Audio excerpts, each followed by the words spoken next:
پہلی وحی کے بعد حضور اکرم صلی اللہ علیہ وسلم نے 3 سال تک چھپ کر اسلام کی تبلیغ کی۔ اس کے بعد اللہ نے کمر بستہ ہو کر اعلانیہ طور پر اسلام کی تبلیغ کا حکم دیا۔ پھر رسول اکرم صلی اللہ علیہ وسلم کو جہاں موقع ملتا دعوت دین پیش فرماتے۔ قریش جو اس دعوت سے واقف ہو چکے تھے، بتوں کی پیروی کے منع فرمانے پر میدان عمل میں سرگرم ہو گئے۔ ابو لہب جو کہ آپ صلی اللہ علیہ وسلم کے چچا تھے، اس کی بیوی جو شاعری کا ذوق رکھتی تھی، دعوت دین کے جواب میں شاعری سے مذاق اڑاتی اور لوگوں کے جذبات کو بھڑکاتی۔ ابو لہب کے 2 بیٹے آپ صلی اللہ علیہ وسلم کے داماد تھے، مگر ان کے ماں باپ نے اپنے بیٹوں سے رسول اکرم صلی اللہ علیہ وسلم کی دونوں صاحبزادیوں کو طلاق دلوا دی۔ حضور اکرم صلی اللہ علیہ وسلم کی یہ عادت تھی کہ دن کے وقت گھر سے نکل کر خانہ کعبہ تشریف لے جاتے اور وہاں عبادت فرماتے۔ ایک روز عبادت فرما رہے تھے کہ قریب ہی سرداران قریش موجود تھے۔ جب آپ صلی اللہ علیہ وسلم طواف کرتے ہوئے 3 بار ان کے قریب سے گزرے تو انہوں نے بازاری فکرے کسے اور مذاق اڑایا۔ آخر آپ صلی اللہ علیہ وسلم نے رک کر جواب دیا، اے اہل قریش، سن لو، میں تمہارے لیے عظیم پیغام لے کر آیا ہوں۔ دوسرے روز بھی یہی واقعہ پیش آیا تو وہ لوگ شدت غضب سے آپ صلی اللہ علیہ وسلم پر ٹوٹ پڑے اور گھیراؤ کر لیا۔ عقبہ نے آپ صلی اللہ علیہ وسلم کی چادر پکڑ کر اس طرح کھینچی کہ اس کی خراش سے آپ صلی اللہ علیہ وسلم کا گلا مبارک سرخ ہو گیا۔ اسی اثناء میں حضرت ابو بکر آئے اور کہنے لگے، تم ایک انسان کو اس جرم میں مارنا چاہتے ہو کہ وہ کہتا ہے میرا پروردگار اللہ ہے؟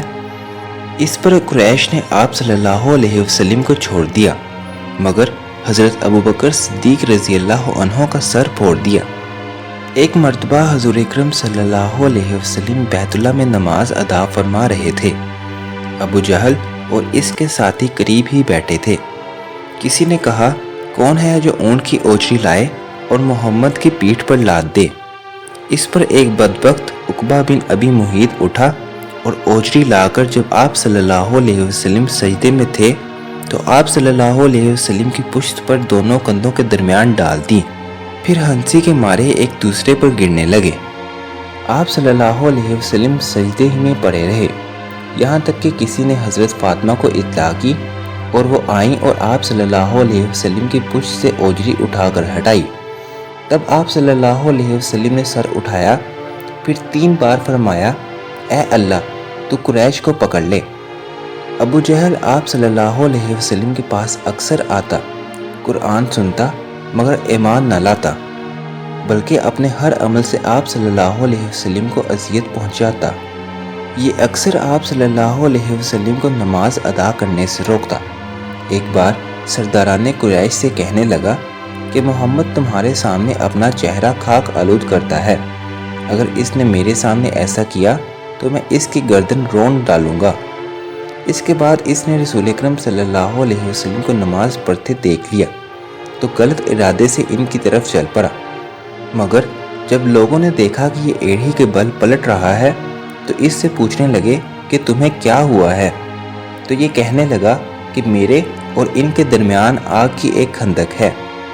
اس پر رسول اکرم صلی اللہ علیہ وسلم نے فرمایا، اگر وہ میرے پاس آتا تو فرشتے اس کا ایک ایک عضو اچک لیتے۔ جب قریش نے دیکھا کہ دائرہ اسلام وسیع ہو رہا ہے اور آپ صلی اللہ علیہ وسلم کسی طرح اپنے ارادے سے نہیں رکتے تو اذیتوں کا سلسلہ وسیع ہو گیا۔ جنہوں نے اسلام قبول کیا اور بے یار و مددگار تھے وہ اس کی زد میں آ گئے، چنانچہ زبردستوں نے زیر دستوں سے انتقام لینا شروع کیا۔ ان کو بھوکا پیاسا رکھنا اور تپتی ہوئی زمین پر لٹانا معمول بن گیا۔ حضرت بلال حبشی جو کہ ایک غلام تھے، جب ان کے مالک کو اطلاع ملی کہ یہ مسلمان ہو چکے ہیں تو انہیں دہکتے ہوئے سورج کی تپش میں پیٹ کے بل لٹا دیا اور اسی حالت میں ایک پتھر ان کے سینے پر رکھ دیا، مگر حضرت بلال حبشی ہر حالت میں یہ کہتے رہے کہ اللہ ایک ہے، اللہ ایک ہے، یہاں تک کہ حضرت ابو بکر صدیق رضی اللہ عنہ ان کی محبت سے متاثر ہوئے اور ایک دوسرے غلام کے بدلے آزاد کروا لیا۔ اسی طرح ایک عورت نے اسلام قبول کیا اور کھلے عام اسلام کی تبلیغ کرنے لگی۔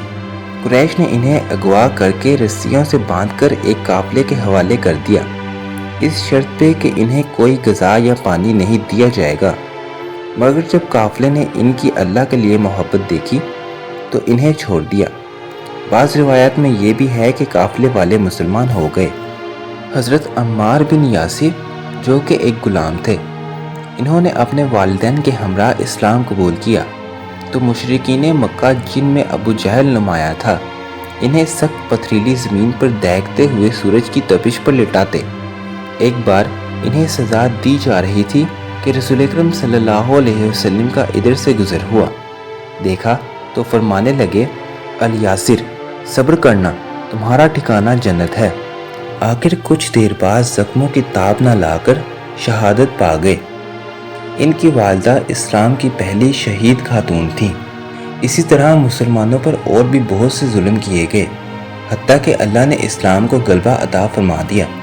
اسلام کی تاریخ کے مزید واقعات کو جاننے کے لیے دین اسلام کو سبسکرائب کریں اور بیل آئیکن کو پریس کریں۔